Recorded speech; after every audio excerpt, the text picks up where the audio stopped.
Hey everyone, welcome to my library. My name is Melissa and I'm so excited about this video because I decided I would show you guys another thing that I'm really interested in besides books, and that is movies, especially one of my favorite movies of all time, Pride and Prejudice.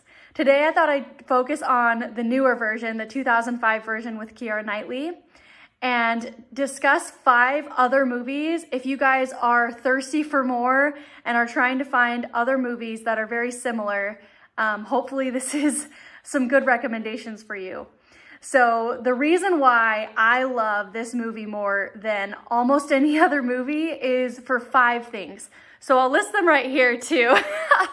But the 5 things are the cinematography, the casting, the little moments, the adaptation from the book, and the ending. So if you guys are avid Pride and Prejudice fans like I am, I think you'll agree that on all 5 points, this movie is amazing. It's so well done, and these movies that I'm recommending, they also meet this criteria in my opinion. So the first movie that I want to talk about is Far From the Madding Crowd, made in 2015. So this is also an adaptation from a book from Thomas Hardy's, one of Thomas Hardy's most well-known novels, and it is amazing. It's not talked about enough in my opinion. So the reason why I love it so much is, first of all, yes, the cinematography in this movie is so beautiful. The lighting, the visuals, the country feel of it is just so endearing. The plot for this movie and the book is it follows Bathsheba, who, okay, we can forgive the name, but it follows Bathsheba, who inherits a property of land, a farm.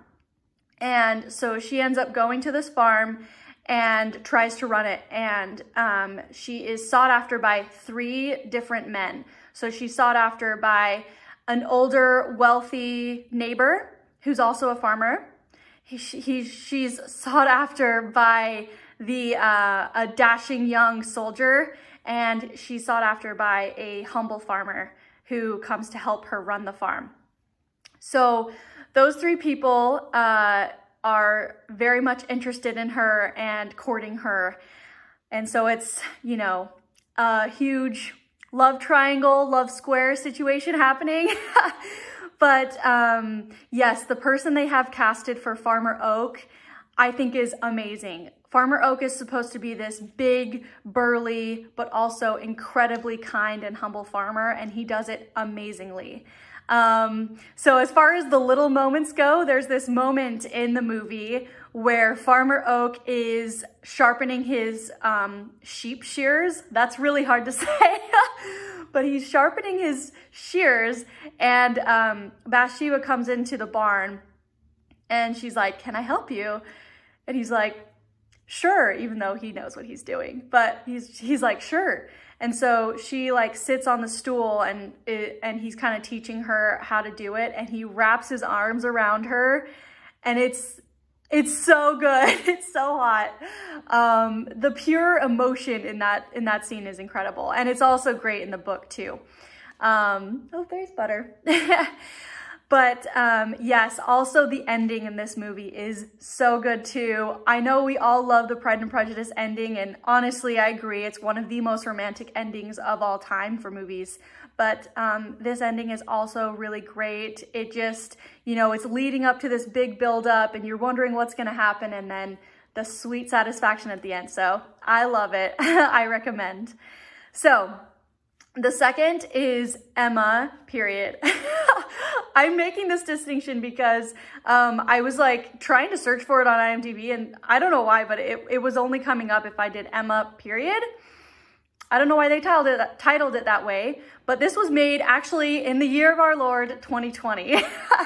So this movie had some trailers coming out and some buzz, and it came out in the theaters, and then like a month later, COVID happened.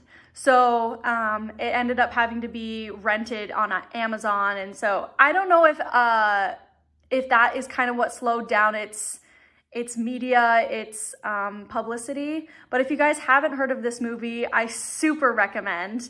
So we all love the Gwyneth Paltrow Emma, but this movie takes a completely different approach, and I actually loved it.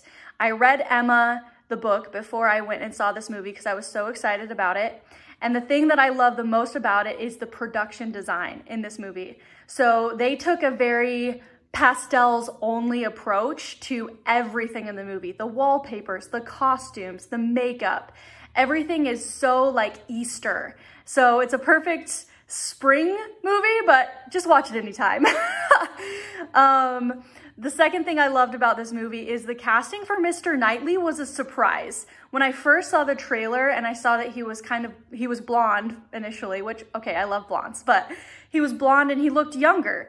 So I was at first kind of taken aback by it, but he really does a good job at making Mr. Knightley into such an endearing and good friend to Emma, and just a good neighbor. We cannot go without saying that the casting for Mr. Woodhouse, Bill Nighy, perfect. Like, his acting in this movie for Mr. Woodhouse is excellent. It's so hilarious. If you guys have seen the movie, you know, he's just so paranoid about drafts and about people getting sick, and he's like that in the book as well, and I love that about him. So yes, the casting for him as well. And then the third thing that I loved about this movie is the little moments as well. So I'll name one of them. There's a lot, but there's this part in the movie where they've just finished the ball, more like an assembly. They just finished the assembly, and Emma's headed home, and Mr. Knightley and Emma have just danced the night away, and you can tell they're both like, wow, I love this person. And Mr. Knightley runs after her and her carriage back home. And it's so precious, and you can tell he's on the brink of telling her something, and then, you know, other things happen to prevent him from saying anything. But that scene is just iconic. I loved it. And then I can't say whether I loved the ending as much as Gwyneth Paltrow's ending, but it was good. And I would say if you are a huge Jane Austen fan, you've probably already seen it. But if you haven't, I totally think you should hop on the train and support one of the movies that was kind of, you know, negatively impacted by COVID. The third movie is North and South, made in 2004. I'm sure this is probably the one that is the most seen if you guys are watching this movie or this video. But if you have not hopped on this train, if you have been living under a rock and don't know what this show is, you need to watch it. You need to stop what you're doing right now and go watch this movie. So, of course, it's a adaptation of North and South by Elizabeth Gaskell, which is also one of my favorite books of all time. It's made it onto my favorites list on Goodreads. That's very, very small. But this movie, so the plot is it follows Margaret and Mr. Thornton, who come from two opposite sides of England. The north, where Mr. Thornton is, who runs a cotton mill, and Margaret, who comes from the south and ends up moving with her parents to the north. And the south is very slow. It's very, you know, country houses and just beautiful settings. And anyway, so they move to the north and she meets Mr. Thornton. And of course, they're at first enemies. Mr. Thornton immediately, I mean, within, you know, the first couple moments of meeting her is enraptured, but she doesn't really like him. And it's their love story and them figuring out how each other operates and their mindsets, and it's just, oh, it's such a good movie. I mean, it's a series, it's a TV series, BBC TV series, but yes, it's so good. So the reasons why I love this movie is the little moments again. So there's this moment in the TV series where Mr. Thornton is invited for tea to visit Margaret's father, who tutors him. And so Margaret is pouring him tea, and when she hands the teacup over for him, he grabs her hand slightly and like touches her hand as she's handing him the teacup, and it is So good. I know we all live for those moments, and honestly, they're better than like, I mean, the hand clench in Pride and Prejudice, right? We all live for those.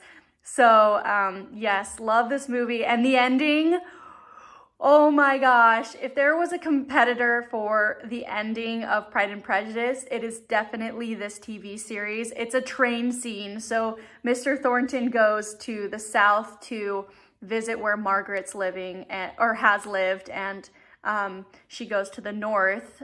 She was in the South, but they meet in the middle on the train, in the train station, and it is everything. It is literally everything. I love it. And actually, there's another movie, the 5th recommendation I have, that also features a train scene. So if you live for those train scenes, it's coming up. Okay, but yes, I love this TV series. I need other people to gush about it with me if you have seen it, because it is so iconic. Okay, so the fourth movie recommendation is Sense and Sensibility. And this one is the 2008 BBC miniseries. So the reason why I recommend this, and I'm sure if you are an avid Pride and Prejudice watcher, Jane Austen watcher, you've probably seen this series. But the reason why I love this series is the casting for Colonel Brandon is amazing. He is my favorite character in Sense and Sensibility, the book, because so he's an older man who's had a troubled past, and he meets Marianne, who is this young, vivid, just bright light in his life. And so his complete devotion to her is beautiful, and it's so beautiful in the movie. This is also a mini series, so there's multiple episodes, but the little moments too. So there's this moment where Marianne is in the rainstorm and she's lost, right? And Colonel Brandon goes to rescue her and take her back to the house, and he lays her down on the bed, and she's still, you know, shivering and freezing. So he's trying to take off her wet clothes, and he's taking off the strings on her top, and then like gets down to here and realizes, oh, I shouldn't be doing this. So he like hands it off to someone else, but you can tell like he was just so, you know, intent on her getting warm, and it's everything. Also, the casting is great for other characters. Dan Stevens plays Edward, and we all, I mean, if you guys have watched Downton Abbey, you know who Dan Stevens is, or if you've watched Beauty and the Beast, you know who he is, and he is dreamy and so good at his role in that movie. So yes, another great recommendation for you guys if you haven't seen it. And the 5th and final recommendation is one that if you've seen all these other ones and you're like, yeah, Melissa, I've seen all of these, I love all of these, but I need something that I haven't seen, then this is your recommendation, and hopefully you haven't seen it. If you have, I would love to talk with you about it, because wow, something happened to my voice. Okay, I'm back. But yes, so the movie is Miss Potter. This was done in 2006, and it stars Ewan McGregor and Renee Zellweger. I'm not exactly sure how to say her last name, but we all know her from Bridget Jones. And then Ewan McGregor, I mean, he's been in a million movies. But so yes, this movie follows the story of Beatrix Potter, who wrote the Peter Rabbit books and, you know, multiple other books, but she's a children's author, a really famous children's author. And it follows her life, where it's set in a time where women were still not very looked at as good authors. And she's a spinster, and she's looking to print her books and her illustrations. She drew all of the illustrations that are in those books, and no one's giving her a chance until Norman Warren, I think is his last name, yeah. Norman Warren comes in, that's who Ewan McGregor plays, and gives her a chance to publish these books. And he believes in her more than anyone else in the world, even her own parents. And it is such a beautiful love story, seriously. It's so gorgeous.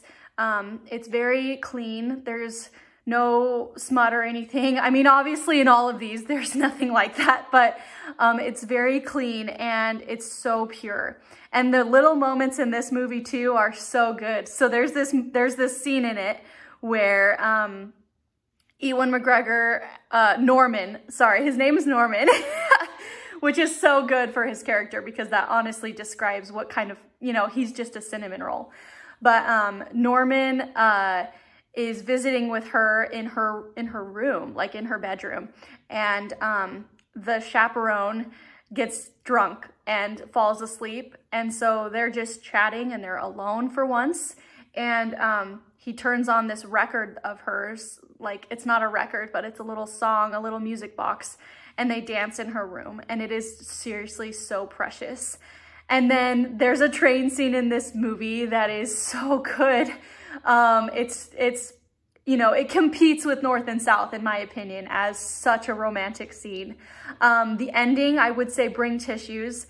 It is, yeah, you're gonna cry. But this movie is so good and hardly anyone has seen it. And I need people to see this movie and talk about it with me because it's such a good movie if you love Pride and Prejudice. Seriously, it's so beautiful. So, and it's about another female author, you know, fighting her way and getting there, you know, and making her dreams come true.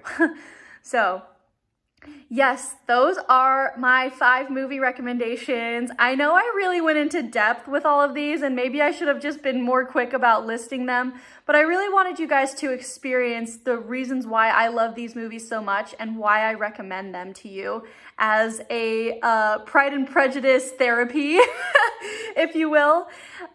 So yes, if you would like, please like and comment. I reply to every single comment and I would love to chat with you guys about these movies or about any other recommendations you have for me as a Pride and Prejudice Jane Austen movie watcher. I would love any recommendations you have. Anyways, I will talk with you guys later. Thanks so much for watching. Bye.